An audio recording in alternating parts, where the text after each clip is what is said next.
D K Shivakumar ಅವರು ಮುಖ್ಯಮಂತ್ರಿಗಳಾಗಿ ಅಧಿಕಾರ ವಹಿಸಿಕೊಂಡ ನಂತರದಲ್ಲಿ ಬಹಳ ಆತುರವಾಗಿ ಬಿಡದಿ ಟೌನ್ಶಿಪ್ ವಿಚಾರದಲ್ಲಿ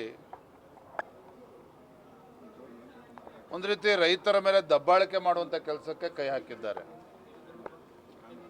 ನಾನು, ನಮ್ಮ ವಿರೋಧ ಪಕ್ಷದ ನಾಯಕರು, ಪಕ್ಷದ ಮುಖಂಡರು ಕೂಡ ನಾವು ಕೂಡ ಭೇಟಿಯನ್ನು ನೀಡಿದ್ವಿ.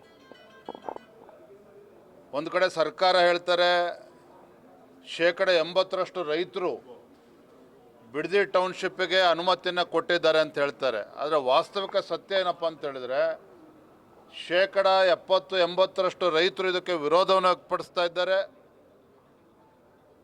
ಕೃಷಿ ಚಟುವಟಿಕೆಗಳಿಗೆ ಪೂರಕವಾಗಿರ್ತಕ್ಕಂಥ ಫಲವತ್ತಾಗಿರ್ತಕ್ಕಂಥ ಜಮೀನನ್ನು ಕಸ್ಕೊಳ್ಳೋಕೆ ಹೊರಟಿದ್ದಾರೆ. ಹಾಗಾಗಿ ಸಹಜವಾಗಿಯೇ ಇವತ್ತು ರೈತರು ಆಕ್ರೋಶ ವ್ಯಕ್ತಪಡಿಸ್ತಾ ಇರುವಂಥದ್ದು. ಹಾಗಾಗಿ ನಾನು ತಮ್ಮ ಮುಖೇನ ರಾಜ್ಯದ ಮುಖ್ಯಮಂತ್ರಿಗಳಿಗೆ ಆಗ್ರಹ ಪಡಿಸ್ತೇನೆ, ಈ ರೀತಿ ದಬ್ಬಾಳಿಕೆ ಮಾಡೋದನ್ನು ಬಿಟ್ಟು ರೈತರ ಜೊತೆಲೆ ಸಮಾಲೋಚನೆ ಮಾಡಬೇಕು. ಈ ರೀತಿ ರೈತರನ್ನ ಒಕ್ಕಲೆಬ್ಬಿಸುವಂಥ ಕೆಲಸಕ್ಕೆ ಕೈ ಹಾಕಬಾರ್ದು ರಾಜ್ಯ ಸರ್ಕಾರ ಅಂತೇಳಿ ಮತ್ತೊಮ್ಮೆ ಸಂದರ್ಭ ಆಗ್ರಹ ಪಡಿಸ್ತಾ ಇದ್ದೇನೆ.